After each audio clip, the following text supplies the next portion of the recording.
히브리서 13장 5절 말씀입니다. 돈을 사랑함이 없이 살아야 하고 지금 가지고 있는 것으로 만족해야 합니다. 주님께서 친히 말씀하시기를 내가 결코 너를 떠나지도 않고 버리지도 않겠다 하셨습니다. 그래서 우리는 담대하게 이렇게 말합니다. 주님께서는 나를 도우시는 분이시니 내게는 두려움이 없다. 누가 감히 내게 손댈 수 있으랴. 아멘. 앉으시기 바랍니다. 기도하도록 하겠습니다.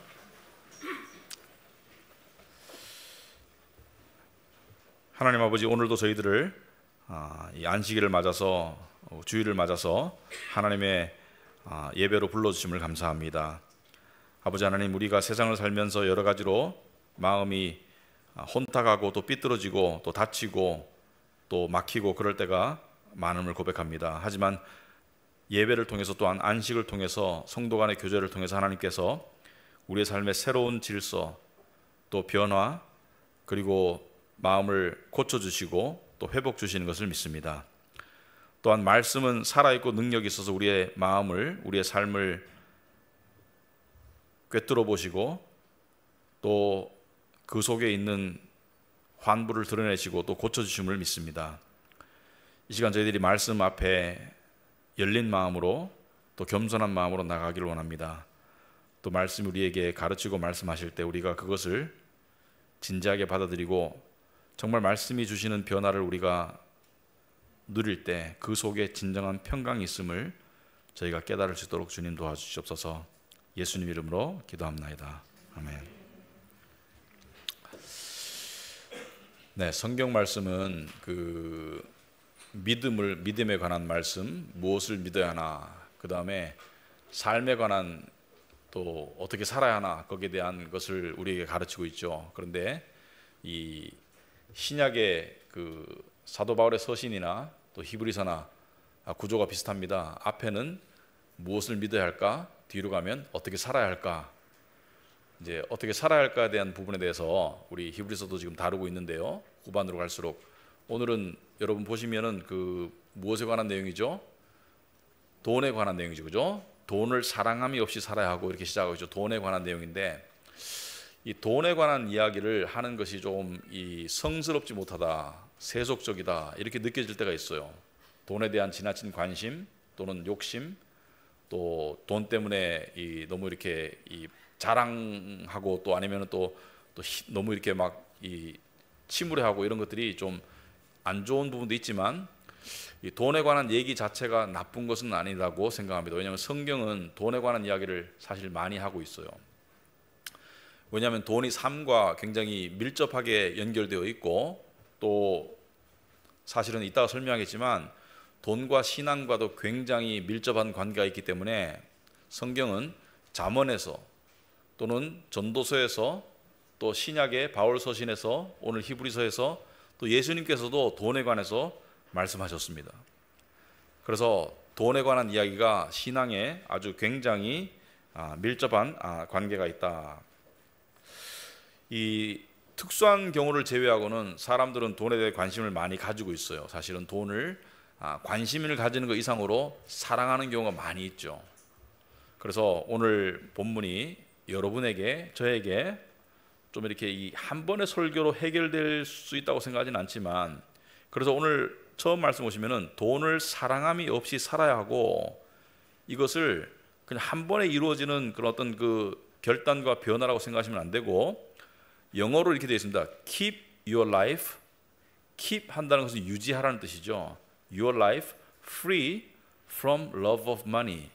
돈을 사랑함으로부터 너의 life를 free, 자유롭도록 keep, 유지하라 이렇게 되어 있죠. 그래서 평생의 싸움입니다. 사실은 돈 사랑과의 싸움은 평생의 싸움이에요. 그래서 이 돈을 사랑하는 것과의 싸움이 신앙생활과 아주 밀접한 관계가 있기 때문에 오늘 잘 들어보시고 또 이것이 여러분의 삶에 좀 실질적인 변화가 되면 상당히 은혜가 될 것이다 생각합니다. 자, 그렇다면 이제 시작할 텐데 먼저 돈을 사랑한다는 게 뭔가? 우리가 그냥 들으면 대충 알겠죠, 그죠? 돈을 사랑함이 없이 살아야 하고 돈 사랑하면 안 되겠구나. 돈을 사랑한다는 게 뭐예요, 구체적으로? 돈을 예를 들어서 누가 여러분에게 여러분은 돈을 사랑하십니까? 이렇게 물어보면 뭐 사랑합니다라고 말하는 사람도 있겠지만 사랑하는 것까지는 아닌 것 같습니다. 하여튼 여러 가지 주관적인 답이 나올 수 있는데 이것이 명확하게 이렇게 테스트해가지고 뭐 수치로 나올 수 있는 건 아니겠지만 대충 알 수 있어요. 우리가 어떤 대상을 놓고 사랑하는지 또는 미워하는지 이 스펙트럼을 놓고 본다면 이렇게 구별할 수 있겠죠. 사랑함, 가장 상위에 사랑함이 있다면 제일 밑에 혐오함이 있다고 칩시다. 사랑함과 혐오함. 그 중간에 사랑함, 좋아함, 많은 관심, 적은 관심, 무관심, 싫어함, 혐오함 이렇게 될 수 있어요. 그죠? 사랑함, 좋아함, 많은 관심, 적은 관심, 무관심, 그 다음에 싫어함, 혐오함 이렇게 될 수 있겠는데 여러분 돈을 혐오하는 사람 여기 없을 것 같아요. 돈을 싫어하는 그러니까 순간적으로 돈 때문에 뭐 이 배신당했던 이럴 때는 돈 진짜 돈 꼴보기도 싫다 이렇게 말할 수 있겠지만 일반적인 상황에서 나는 돈이 싫어요 이렇게 말하는 사람 없을 것 같습니다. 있으면 나중에 저한테 찾아오세요. 제가 돈 드릴게요. 돈을 싫어하는 사람 없을 것 같아요. 나는 돈을 혐오해 이런 사람 없을 것 같아요. 그런데 성경은 돈을 혐오하라고 가르치지 않습니다. 성경은 돈을 싫어하라고도 가르치지 않고요. 성경은 돈에 무관심하라고도 말하지 않습니다. 성경은 성실히 해서 차곡차곡 미래를 준비하고 삶을 보살피고 자기 책임을 다해라. 가족을 보살피고 생계를 꾸려가고 성실히 살아가라. 개미처럼 살아가라. 그 돈을 싫어하라고 성경이 가르치진 않아요. 그래서 돈을 사랑하지도 말라고 그러고 또 돈을 싫어하라고 가르치지도 않고 돈은 제가 생각할 때 겨울철의 난로와 같은 것이에요. 비유하자면 난로는 필요하죠. 겨울철에 난로가 없으면 안 되죠. 추위에. 근데 난로에 너무 가까이 가면 데이고 그리고 다치죠. 그죠? 여러분 난로가 좋다고 해가지고 난로가 필요하다 가지고 난로에 너무 가까이 갖다 대면 손을 갖다 대면 어떻게 돼요? 난로가 손을 다치게 하겠죠. 데이게 하고 치명적이겠죠. 그렇지만 난로에서 멀어지면 추워요. 그러니까 돈은 저는 그런 것이라 생각합니다. 분명히 필요하고 좋을 수 있는 것이다. 그런데 너무 가까이 가는 게 문제이다. 그래서 너무 가까이 가는 것이 돈 사랑이고 돈을 사랑하면 사실은 치명적인 그런 피해가 발생합니다. 그다음 돈을 사랑하는 것이 어떤 것인가? 이거를 한마디로 말할 수 없겠지만 제가 몇 가지 예를 들어 볼게요. 돈을 사랑하는 단계는 어떤 것인가? 2단계예요. 돈 생각을 자주 하고 돈을 간절히 원하고 돈을 더 만들기 위해서는 어떠한 노력이나 어떠한 희생이나 어떠한 수모도 감당하겠다. 이게 돈 사랑하는 거예요. 돈 생각을 자주 하고 돈을 더 이루기 위해서 어떠한 노력이나 어떠한 희생이나 어떠한 수모도 감당하겠다. 이게 돈 사랑하는 거예요. 그 다음에 돈을 사랑하는 단계에 있는 사람은 가치관이 돈에 의해서 형성되기 때문에 사람의 가치를 판단하고 그 사람의 인생의 성공 여부를 판단할 때 가장 우선적으로 들이대는 잣대가 돈입니다. 저 사람은 성공한 사람이야. 저 사람은 인생이 잘 나가는 사람이야 라는 그 가치를 판단하는 기준이 돈이에요. 그 사람의 어떤 인품이나 그 사람의 소양이나 그 사람의 어떤 이 사회 활동이나 그런 거 다 필요 없고 그냥 돈을 통해서 그 사람의 가치를 판단한다. 그리고 돈을 사랑하는 단계는 자기 삶의 정체성을, 자기 삶의 성공 여부를, 자기 삶의 행복 정도를 돈의 양으로 항상 측정하고 있다. 이게 돈 사랑하는 거예요. 그리고 돈을 사랑하는 사람은 나보다 가진 사람 앞에 다가가면 위축되고 필요 이상으로, 나보다 덜 가진 사람 앞에 가면 필요 이상으로 당당해지는 거 돈 사랑하는 거예요. 그러면 가진 사람만 돈 사랑하는 것인가?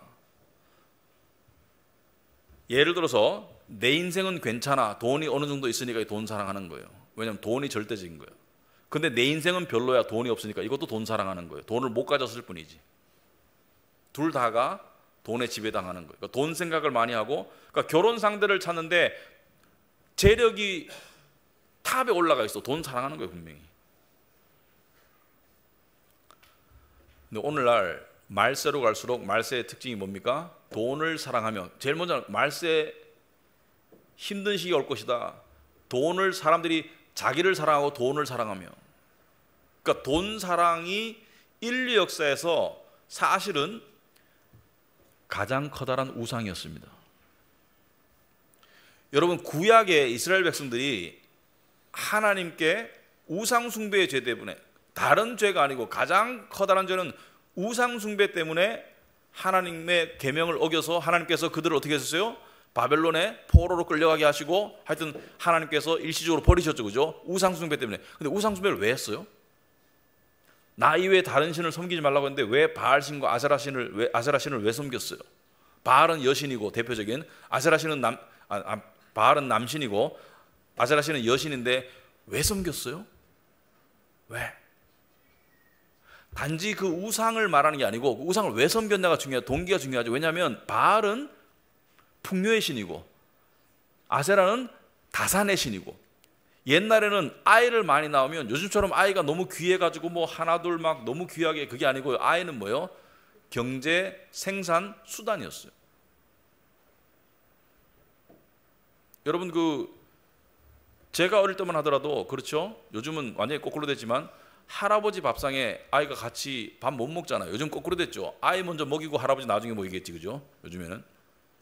아니, 아이가 거의 우상화되어 있는데, 고대 사회에서는 많이 낳고 많이 죽었으니까 대수롭지 않은 거였어요, 별로. 그러니까 자식이 많으면 뭐예요? 풍요할 수 있다. 왜? 노동력이 많으니까. 그래서 바알신과 아세라신을 섬긴 이유가 돈 때문에 섬긴 거예요.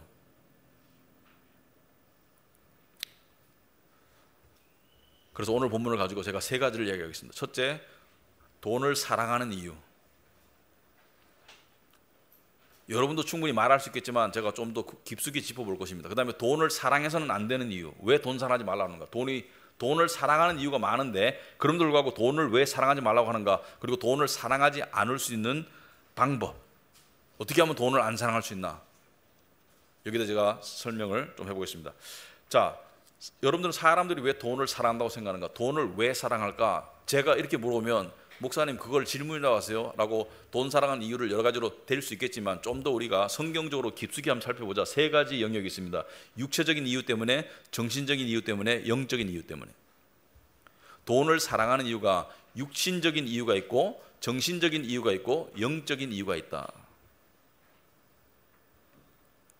육신적인 이유도 차원이 있습니다. 육신적인 이유에서 돈을 사랑하는 이유가, 첫째는 생존 때문이죠. 돈이 없으면 굶어 죽어요, 그죠? 그런데 우리나라의 관점, 우리나라의 상황에서 돈이 없다 가지고 굶어 죽진 않습니다. 돈은 더 좋은 집, 더 좋은 옷, 그러니까 육신적으로 더 선택의 범위가 넓어지도록 만들죠. 육신적으로 더 가질 수 있어요. 더 누릴 수 있어요. 휴가를 가더라도 선택지가 넓어져요. 지역도 숙소도 선택지가 넓어져요. 그러니까 돈이 있으면 음식도, 그죠? 내가 먹을 수 있는 음식의 종류와 양이 늘어나요. 돈이 없으면 일정 액수 이상은 못 먹죠. 자, 이번 달에 우리가 경제가 타이트하니까 외식은 자제한다, 이렇게 되는 것이죠, 그죠? 근데 돈이 많으면 먹고 싶은 거 마음대로 먹을 수 있어요. 가고 싶은 건 마음대로 갈 수 있고, 그러니까 육신적으로, 그리고 일을 안 해도 돼. 직장인들 여러분, 전 여러분들이 무슨 생각하는지 알아요. 돈 많이 벌어서 은퇴하고 싶은 거 다 알아요. 근데 그 성경적이진 않아요, 그죠? 어쨌든 간에 하나님께서는 일을 성실하기를 원하시니까, 어쨌든 간에 돈이 많으면 여러 가지 선택의 폭이 넓어지고 누릴 게 많고 즐길 게 많고, 그리고 돈이 많으면 건강도 유지하기가 확률상 건강하게 사는 확률이 높아요. 뭐냐면 건강검진도 돈이 많은 사람은 비싼 검진을 받죠. 정밀검진을 받기 때문에 질병 발견의 그 확률이 높고, 그 다음에 질병이 발견되었을 때 치료할 수 있는 선택지가 많아요. 예를 들어서 돈이 없으면 의료보험 수가에 따르는 치료밖에 할 수 없지만, 돈이 있으면 의료보험 혜택이 안 되는 것도 치료받을 수 있고, 정말 돈이 많으면 미국 가서 치료받으면 돼요. 암센터 가가지고. 그러니까 선택지가 많이 넓어지겠죠. 그런데 이러한 것은 여러분들이 다 알 거예요. 이미 알 거예요. 이미 경험하고 있기 때문에. 그런데 정신적인 이유가 있습니다. 정신적인 이유가, 여러분, 돈은요 산소와 같아요. 돈은 답답한 마음에, 정신적으로 답답한 마음에 숨통이 트이게 해줘요. 여러분, 돈이 없으면, 제가 지금부터 하는 말은 반드시 그렇다는 게 아니고 일반적으로 그렇다는 것이니까, 나는 돈 없어도 숨통 안 막히는데, 그런 사람도 있어요. 신앙이 좋아서 그럴 수도 있습니다.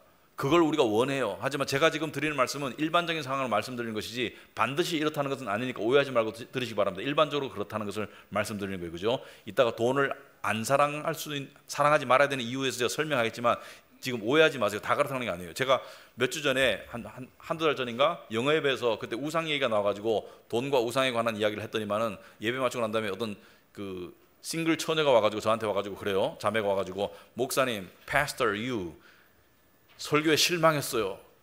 저는 돈에 대해서 우상이 전혀 아닌데 설교 듣는 내내 지루했어요. 그래서 참 다행이다. 그래서 속으로 생각했죠. 너의 우상은 남자인 거 내가 알아. 근데 남자 생기고 애 생기면 시간 문제지, 너도 돈을 신경 쓸 거야. 상황이 절박한 순서가 지금 바뀌어 있는 것이죠. 그죠? 그런데 제가 지금 하는 얘기는 일반적인 얘기를 하는 거니까 오해 없이 듣기 바랍니다. 자, 우리가 돈이 없으면 숨이 막히는 것 같아요. 근데 돈이 주어지면 숨통이 트이는 것 같아요. 돈이 없으면 이산화탄소에 꽉 차 있는 것 같아요. 근데 돈이 주어지면 신선한 산소가 확 들어오는 것 같아요. 그래서 기분이 확 살아나요. 그래서 우리가 바람 쐬러 가자. 답답해 죽겠어. 바람 쐬러 가자. 아니, 밖에 하고 집에 하고 산소는 똑같아. 근데 밖에 바람 쐬러 나가자는 거예요.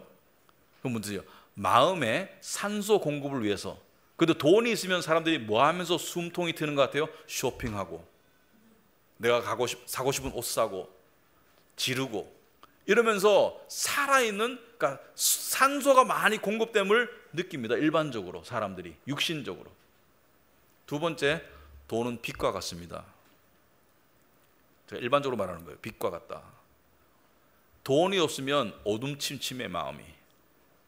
근데 돈이 어디서 뚝 떨어지잖아요. 그러면 마음이 환해져. 여러분, 그 아이나 어른이나, 물론 표정 관리할 때가 있지만은 표정 관리 안 하는 사람도 있어요. 그죠? 이렇게 돈 주잖아요. 그러면 갑자기 표정이 밝아져. 여러분, 그 중학생들 보면은 얘가 무슨 생각하는지 지금 크레물린 같아. 무슨 생각하는지를 모르겠어. 그냥 표정이 너무 무뚝뚝해. 그리고 뭔가 저지를 것 같은 그런 표정인데 갑자기 5만 원짜리 한 2개 꺼내서 딱 주잖아요. 그럼 표정이 확 밝아져. 빛이 확 들어와. 그죠? 할머니들도 그러잖아요. 그죠? 할머니들도 돈 주면 아이고 야야 왜 주나 그러면서 확 받아가지고 주머니 주면서 표정이 확 밝아지잖아요. 그죠? 빛과 같아요. 돈은 자신감과 긍정의 에너지를 줄 수 있습니다. 일반적으로. 여러분, 세상은 자신감 없이 살기는 곤란해요. 왜냐하면 세상은 계속 우리를 건드려. 세상은 우리를 계속 넘어뜨리려고 하고 계속 찔러요. 그리고 세상은 우리를 계속 이렇게 테스트해요. 그런데 돈을 가지잖아요. 그러면 자신감이 스물스물 올라와. 그래서 어디 가서 이렇게 자신감 있는 사람들 중에 돈 없이 자신감 있는 사람은 멋있는 사람이에요. 대부분 돈 가지고 자신감을 뽐내고 있죠. 그래서 돈 가진 사람들은 일단은 치장부터가 다르죠. 그죠? 입고 있는 옷, 하여튼 겉으로 보기 다 다르잖아요. 그죠? 근데 자신감이 충만해 있는 사람은, 그러니까 세상적인 자신감이 충만해 있는 사람은 돈과 연결되어 있습니다. 많은 경우 돈과 연결되어 있어요. 그래서 돈을 가지니까 숨 쉴 것 같고 마음이 밝아지는 것 같고 자신감에 쩔어 있고, 그리고 돈은 또요 관계를 풍성하게 만들 수 있어요. 물론 돈이 없다고 관계가 풍성하지 않은 건 아닌데 일반적인 상황을 제가 말씀드리는 거예요. 여러분, 이런 말 있죠. 돈이 없어서 사람을 못 만나겠다. 밖에 나가면 다 돈이야. 이런 말 있죠. 밖에 나가지 말지. 밖에 나가면 다 돈이야. 밖에 나가면 교통비, 식사비 다 돈이잖아요. 그죠? 사람 만나야 해도 돈 있어야 만날 수 있는 거예요. 그래서 돈 없는 친구를 불러낼 때는 조심스러워요. 돈 있는 친구는 그냥 전화하면 바로 튀어나와. 근데 돈 없는 친구는 전화해가지고 고등학교 친구 뭐 술술 돌려 얘기하다가 내가 갑자기 돈이 좀 생겼는데 고기 좀 사줄까? 이런 식으로 이렇게 이제 약간 이렇게 유도를 해야 돼. 자존심 안 다치게. 자꾸 안 나가려고 그래요. 그리고 마지막으로 영적인 이유가 있습니다. 사람들이 돈을 사랑하는 영적인 이유가 있어요. 이건 사람들이 잘 모르더라고요. 사람은 종교성이 있습니다. 종교성은 의존성으로 나타나요.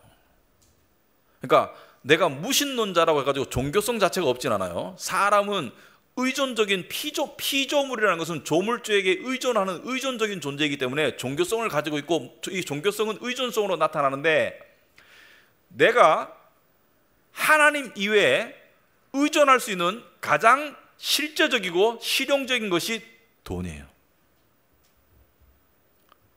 그렇기 때문에 성경에서 예수님께서는 감히 돈을 하나님과 비교하면서 말씀하신 거예요. 그만큼 돈이 세상에서는 강한 거예요. 여러분, 성경에서 하나님과 대적해서 비교해서 두 존재가 대적하고 있다라고 하면서 둘 중에 하나를 섬겨야 된다라고 말할 때 예수님께서 뭐라 했습니까? 마태복음 6장 24절에 아무도 두 주인을 섬기지 못한다 라고 하시면서 한쪽을 미워하고 다른 쪽을 사랑하거나 한쪽을 중히 여기고 다른 쪽을 업신여길 것이다. 너희는 하나님과 재물, 돈을 아울러 섬길 수 없다. 여기서 말하는 두 주인이 뭘 말하는 거예요? 하나님과 돈. 돈은 영적으로 하나님을 대체할 수 있는 우상적인 파워가 있습니다.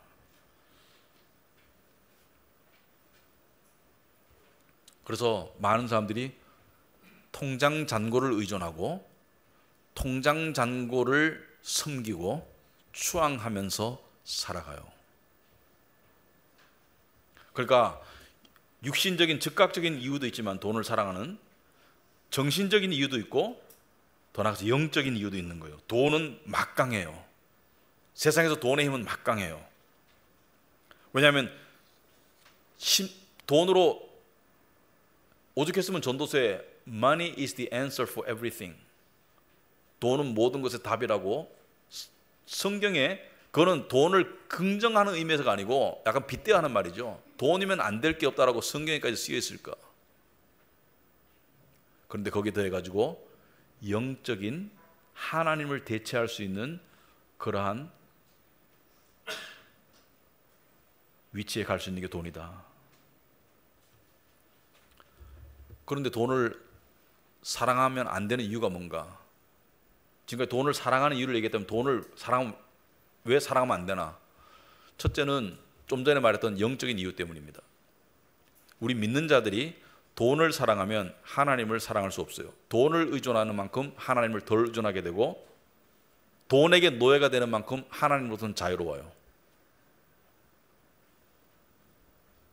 돈이 하나님을 대체할 수 있다는 것은 돈을 사랑하게 되면 하나님을 사랑할 수 없다고 예수님이 말했죠. 두 주인을 섬길 수 없다고. 하나를 중히 여기면 하나를 경히 여기고. 그러니까 돈을 사랑하게 되면 하나님을 가까이 할 수 없어요. 돈을 가까이 하게 되면 하나님을 가까이 할 수 없어요. 그러니까 돈을 사랑하면 안 되는 거예요. 돈을 미워하라는 것이 아니고 돈을 사랑하면 안 되는 이유가 거기 있는 거예요. 첫 번째 이유가. 두 번째, 돈의 중독성 때문입니다. 아까 말했죠. 돈이 산소와 같고 빛과 같다. 숨 쉴 것 같다. 환해진다. 거기에 길들여지면 어떻게 될까요? 길들여지면 마약과 같습니다.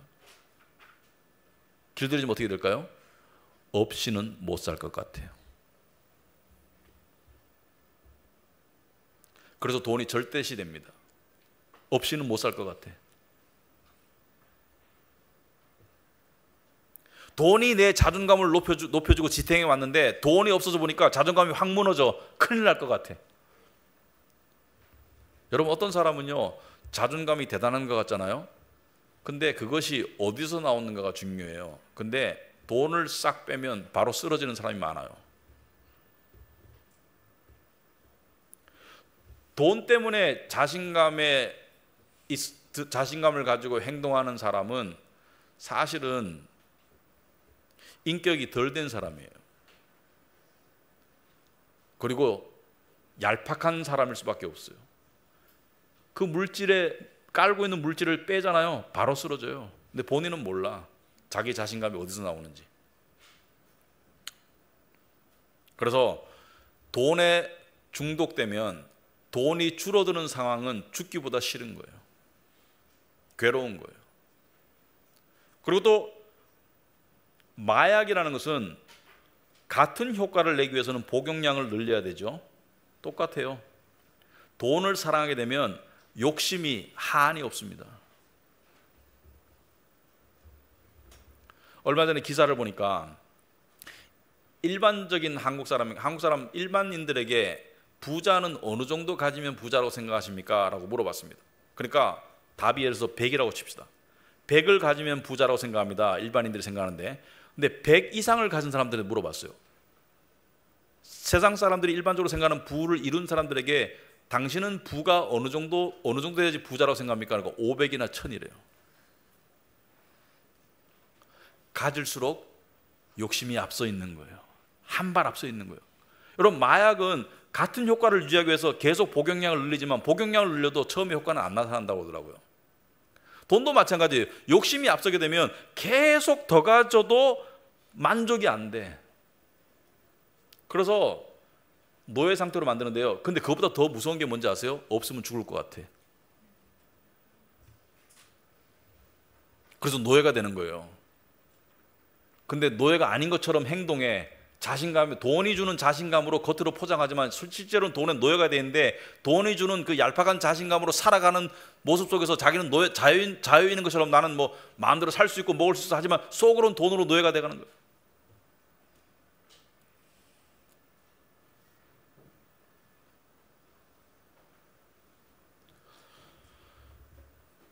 돈은요, 특히나 투기적으로 벌어들이는 돈은, 잠언에 보면 속히 이룬 산업은 도움이 안 된다고 그랬습니다. 속히 이룬다는 것은 투기적으로 이룬 부는 정상적인 성실한 근로를 우습게 만듭니다.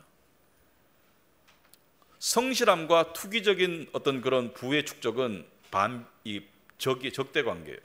요즘 사회에서는 투기적으로 돈을 번 사람이 뉴스에 나오고 부러워하더라고요. 뭐 투자해가지고 뭐 몇 배 벌었어. 뭐 저번에 보니까 어떤 그 기사가 나왔는데 이런 기사 있더라고요. 무슨 그 30대인가 40대인가 모르겠는데 뭐 투자해가지고 돈을 뭐 많이 벌어가지고 은퇴했다. 굉장히 부러워하더라고요. 물론 그 사람을 비난할 마음은 없지만 사회의 성실함의 가치를 확실히 떨어뜨리는 게 그런 문화예요. 아니, 투기 한번 잘하면 한 달, 두 달 만에 몇 년치 연봉을 벌 수 있는데 일하는 게 의미가 있겠어요? 내가 무슨 짓을 하고 있지? 한번 투기 잘하면은 떼돈을 벌 수 있는데, 그게 정신건강에 얼마나 해롭겠어요?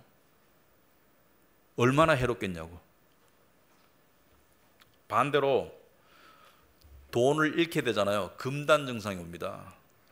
마약을 끊으면은 손발이 떨린다고 그러더라고요. 알코올 중독자가 알코올을 끊으면 손발이 떨듯이 돈에 대한 의존성이 많아서 돈을 많이 가진 사람이 돈이 줄어들잖아요. 특히 돈이 줄어든 현상이 오면 마음에 금단 현상이 와요. 살기 싫어. 왜냐하면 돈에 길들여졌고 돈에 사로잡혔기 때문에 그렇게 되는 거예요. 여러분, 우리 종종 요즘은 그런 기사 안 나는데 화병으로 죽는다는 말 알죠? 화병으로 죽는다. 그 사람 화병으로 돌아가셨다. 화병의 90% 이상이 돈 때문입니다. 저희 가족 중에서도 어른 중에서도 화병으로 돌아가신 분 있어요. 근데 화병 돌아가신 이유가 돈 때문이에요. 근데 그 재물을 잃었어도 충분한 살 수 있는 재물이 있음에도 불구하고 그 많던 재물이 날아가는 것을 마음이 받아들이지 못해가지고 화가 나가지고 죽는 거예요. 돈의 노예 상태로. 돈은 너무 가까이 하잖아요. 마음을 사로잡아요. 그리고 노예 상태로 만들어요. 그리고 돈 때문에 마음이 지배당하는 지경에 오면, 영적으로 돈이 실제적인 신이 되면 돈으로부터 오는 그러한 여러 가지 욕심과 금단 증상과 여러 가지에 빠져서 내 인생을, 내 마음을 돈이 좌지우지하게 됩니다. 그런 상태가 되면 돈 생각만 열심히 하고 돈만 많이 벌면 내 인생이 쨍하고 해뜰 텐데 그 생각밖에 안 해요.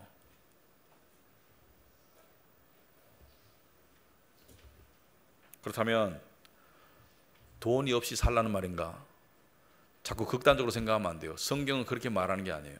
성경은 돈을 싫어하라고도 하지 않고 돈을 무관심하라고도 하지 않고 돈을 혐오하라고도 가르치는 게 아니에요. 그죠? 돈은 필요한 거예요. 자, 그렇다면 돈을 사랑하지 않을 방법이 뭔가?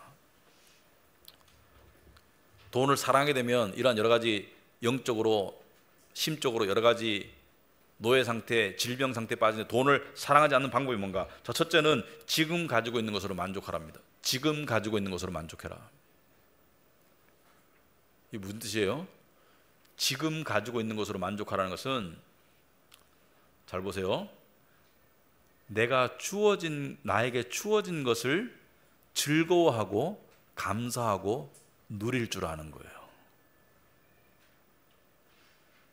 예를 들어서 돈을 가지고 누리는 것을 죄라고 하지 않습니다, 성경은. 근데 내 분수에 맞게 나에게 주어진 것을 감사하고 만족하고 누리는 거예요. 제가 아는 목사님 가정은 있는데 지난주 통화했어요. 근데 이번에도 어김없이 여름에는 항상 가족여행을 가세요. 아이가 셋인데 그 집에 돈이 많냐? 별로 없어요. 사례가 많은가? 별로 많지 않아요. 근데 항상 분수에 맞게 재미있게 여행 계획을 짜가지고 의미 있는 여행을 갔다 오세요. 가족들이 행복해. 그런데 그 사람은 자기가 할 수 없는 것에 대한 부러움이나 그런 마음을 가지고 사는 것 같지는 않아요, 전혀. 그냥 주어진 것에 만족하더라고. 여러분, 이따 만족의 비결에 대해서 제가 또 다시 이야기하겠지만, 만족은 주어진 상황으로 마음을 맞추는 거예요. 그게 만족인 거예요. 그러니까 만족이라는 것은 나에게 주어진 것을 감사하고 그리고 즐거워하고 누리는 거예요. 여러분, 하나님께서 분명히 여러분에게도 주신 게 있을 것입니다. 그것이 남과의 비교해가지고 많고 적고를 따지기 전에 주신 게, 그거 가지고 누리는 거예요. 내가 주어진 것으로 누리면서 못 누리는 것을 가지고 막 부러워하고 있으면 그것만큼 바보가 없는 거예요. 자기 인생 자기가 갉아먹는 거예요. 근데 많은 경우 만족을 못하죠. 왜냐하면 많은 경우 내가 원하는 것이 내 것이 되어야 돼. 첫째는. 그리고 내 것이 아닌데도 내 것으로 만들어버린 경우도 있더라고요. 요즘 제가 무슨 말을 하냐면은, 저희 동네 사는 분, 친한 분의 친구가, 제가 직접 아는 사람이 아니고 인천에 사시는데 아파트를 가지고 있어요. 근데 이 사람이 작년 말인가 올해 초인가 제가 들어봤는데 친구가 밤잠을 못 자고 병들 지경이래요. 왜 그러냐고 물어보니까 이 친구가 인천에 아파트를 하나 샀는데 이 아파트가 두세 배 가까이 올랐어요. 그런 다음에 갑자기 폭락했어. 그래가지고 원래 가격 비슷하게 내려갔어. 그런데 객관적으로 봤을 때는 자기 돈이 줄어든 것도 아니고 자기 집이 없어진 것도 아니고 어떠한 변화도 없는데, 그 아파트 값이 올라갔을 때 이미 자기 마음은 이게 내 돈이야. 3배로 올라간 게 내 돈이야. 근데 내려가니까 내 돈이 망가진 거야. 이렇게 받아들이고 괴로워서 잠을 못 잔다. 돈 욕심에 덫에 걸린 것이죠. 잘 보세요. 주어진 것이 아니었어요. 내 것이 아니었는데 내 것으로 이미 가정해버렸어. 집은 똑같이 가지고, 집이 내 거지 그게 내 것이 아니잖아. 숫자가 내 것이 아니고 집이 내 것이. 집은 변함이 없어. 내 것으로 주어진 집은 그대로 가지고 있는데 그 숫자가 내 것이 아니었음에도 불구하고 지나가는 숫자를 내가 가져버렸어. 내 마음이.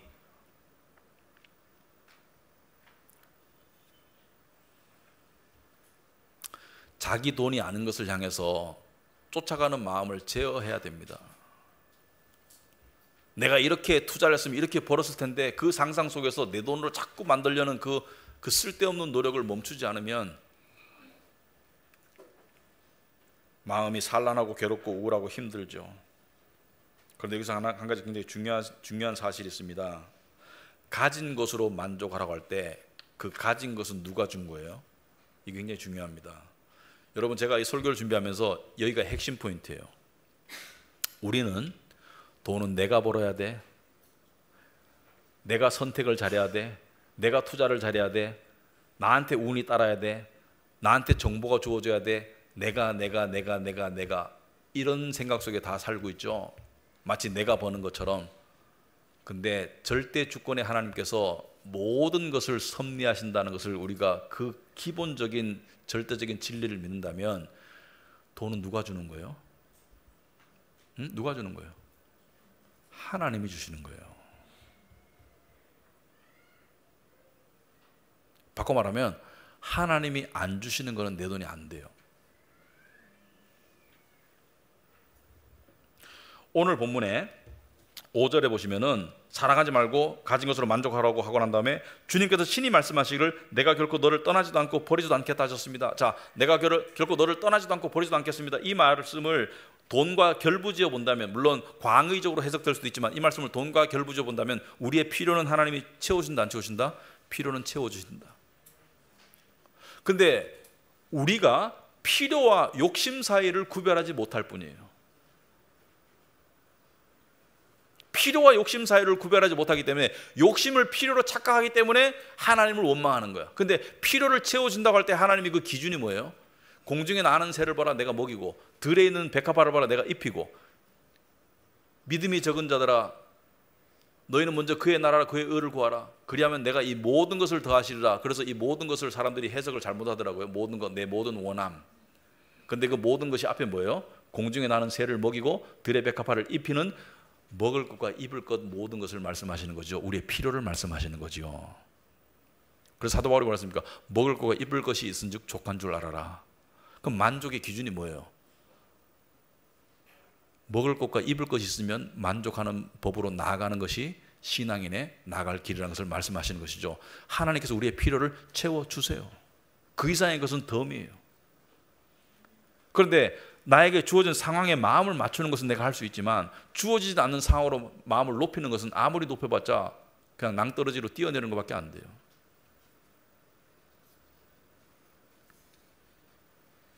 그래서 특히나 잘 들어보시기 바랍니다. 제가 봤을 때 통계적으로 믿는 자들에게는 하나님께서 지나친 부를 갑자기 주지 않으실 겁니다.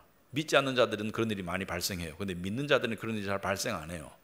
왜냐하면 하나님이 정말로 우리를 사랑하신다면 그런 부를 주실까? 그 부 때문에 우리가 자빠질 텐데. 저는 그렇게 생각합니다. 그 기복신앙이 뭐라 그래요? 예수 믿으면 잘 산다. 새빨간 거짓말이에요.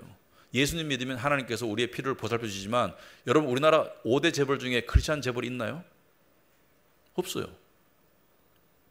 뻔한 사실을 놓고 왜 자꾸 엉뚱한 생각을 하고 있는 거예요?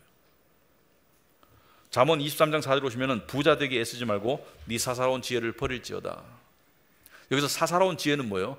부자 되려고 막 안간힘을 쓰는 그 지혜를 버리라고요. 왜? 네가 어찌 허무한 것에 주목하겠느냐? 재물은 스스로 날개를 대어 하늘을 나는 독수리처럼 날아가리라. 뭐예요? 닭 쫓던 개가 될 것이다.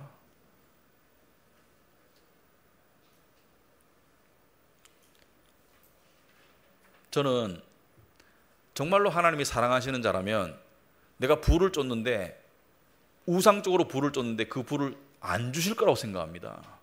왜냐하면 주면 망가지니까. 그래서 오히려 닭 쫓던 개가 될 때 깨달으라고 하나님께서 은혜를 베푸실 것 같아요.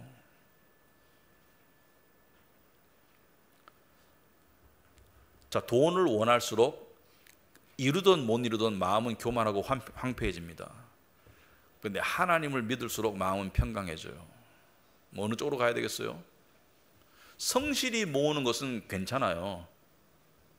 그러나 욕심스럽게 자꾸 추구하는 그쪽으로 가야 되겠어요? 아니면은 하나님을 의지하고 하나님의 절대 주권을 인정하고 주어진 것이 하나님이 주신 것이고 안 준 것도 하나님이 안 주신 거예요. 맞아요. 적용하자면 돈을 사랑 없이 산다는 것은 keep 계속 유지하는 싸움이다. 평생의 싸움이다. 두 번째, 가진 것으로 만족하라고 그러셨죠. 가진 것으로 만족해라. 자, 그 다음에 가장 핵심 뭐예요? 절대 주권의 하나님께서 우리가 가진 것을 결정하신다. 내 노력, 물론 내가 노력합니다. 내가 일하고 내가 노력하고 내가 선택하고 맞아요. 하지만 그것은 통로일 뿐이지 하나님께서 절대 주권의 하나님께서 우리에게 주어질 돈의 액수도 다 정하세요. 근데 이렇게 말하죠. 왜 나는 그럼 더 안 주시나? 왜 나는 저 사람만큼 많이 안 주시나? 하나님 불공평한 거 아닌가? 여러분 잘 생각해 보셔야 합니다. 하나님은 즉각적인 만족이 아니라 지속적인 영적인 성장을 위해서 우리를 다루시죠. 그러면 자, 만족의 비결을 모르는 상태에서 돈을 많이 가진들, 그 사람은 교만하거나 욕심 때문에 더 큰 목표를 향해 달려갈 수밖에 없는, 쉼이 없는 돈의 노예 상태로 되는데, 하나님께서 우리를 연단하시잖아요. 우리를 훈련하시잖아요. 우리를 징계하시잖아요. 그럼 어떻게 하겠어요? 실습을 시키겠죠. 어떤 실습을? 사도 바울이 뭐라 했습니까? 내가 풍요에 처할 줄도 알고, 풍요에 처할 줄도 안다는 것은 풍요 속에서도 교만하지 않고 하나님을 믿는 믿음 가운데 거할 수 있다는 것을 말하고, 내가 비천함, 가난함과 궁핍함에 처할 줄도 아는 일체의 비결을 배웠노라. 내게 능력 주시는 자 안에서 내가 모든 것을 할 수 있다, 이렇게 말했죠. 그러면 일체의 비결을 배웠다는 것은, 여러분 풍요에 처했을 때 나는 잘할 수 있어. 그건 누구나 할 수 있어요. 근데 잘 안 되는 건 교만 안 하기 어려워요. 근데 풍요한 가운데 그냥 평안히 할 수 있는 건 누구나 할 수 있어요. 그렇지만 문제는 뭐예요? 빈곤에 처했을 때, 가난에 처했을 때, 굶주림에 처했을 때, 그때도 네가 만족할 수 있는 법을 배울래? 그걸 가르치기 위해서 우리에게 궁핍한 상황을 허락하시는 것이 하나님의 뜻이에요. 그러면 지금 현재 상황이 여러분 생각할 때 좀 비천한 상황이야. 좀 가난한 상황, 지금 힘든 상황이야. 그럴 때 뭘 배워야 돼요? 만족을 배우세요. 마음을 낮추세요. 제가 이 설교를 준비하면서 개인적으로 제 인생을 돌아보니까 제 인생에도 이 그래프가 있더라고요. 곡선이 있더라고요. 제가 비즈니스를 처음 시작했을 때 그때 엄청나게 힘들었습니다. 제가 어떤 분들한테 얘기했지만은 살 집이 없어가지고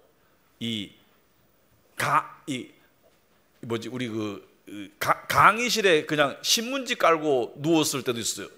에어컨도 없고 그래가지고 양푼이 비빔밥 시켜가지고 둘이 먹고 이런 적이 있습니다. 그런데 좀 돈 잘 벌 때가 있었죠. 잘 돼가지고 풍요에 처해 본 적도 있고, 그리고 미국 가서 적당히 살다가 한국 와가지고 교회 개척했을 때 처음에 굉장히 힘들었어요. 그죠? 경제적으로 힘들 수밖에 없죠.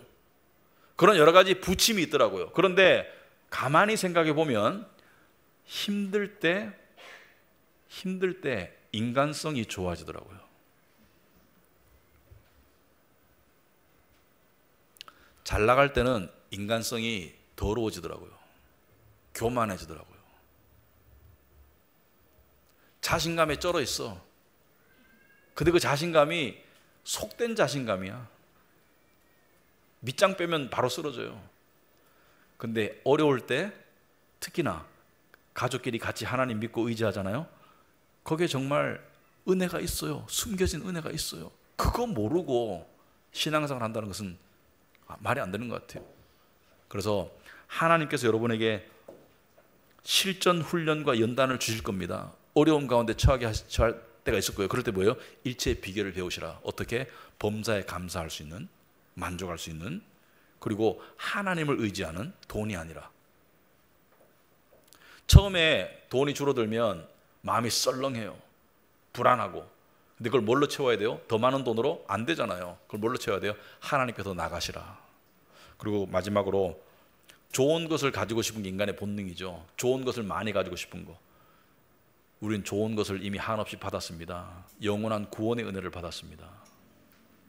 사람이 온 천하를 얻어도, 온 세상의 부를 다 얻어도 목숨을 잃으면 무슨 소용이 있느냐? 여러분 예수님 믿는다면 온 천하보다 귀한 영생을 얻었죠. 그것 때문에 감사할 수 있기 바랍니다. 그래서 오늘 설교가 사실은 쉬운 설교가 아니에요. 왜냐하면 내용이 어려워서가 아니고 여러분이 실천하기 어려운데, 여러분들이 이론적으로 나아가면, 여러분 이론적으로 나아가는 거하고 돈 욕심을 가지고 바둥바둥 거리는 거하고 누가 더 돈을 많이 가지게 되겠어요? 제가 분명히 말합니다. 똑같은 액수를 가지게 될 것입니다. 차이가 별로 없어요. 바둥바둥 거린다고 더 잘 살 것 같아요? 천만의 말씀. 똑같아요. 그렇지만 누가 더 평강하겠어요? 그건 여러분의 판단에 맡기겠습니다. 기도하겠습니다. 하나님 아버지, 참으로 저희들에게 가르침을 주심을 감사합니다. 돈 사랑으로부터 자유롭지 못함을 고백합니다. 돈 사랑 때문에 마음이 힘들 때가 많음을 고백합니다. 하나님 아버지, 저희들의 나약함을 아시는 줄 압니다. 하지만 이 말씀에 따라서 우리가 마음을 다스리고 마음을 지키고 말씀으로 마음을 무장할 때 우리의 삶이 돈의 노예가 아니라 돈으로부터 자유롭게 되고 하나님께 매이는 그런 복된 삶으로 나아갈 줄 믿습니다. 감사하며 예수님 이름으로 기도합나이다. 아멘.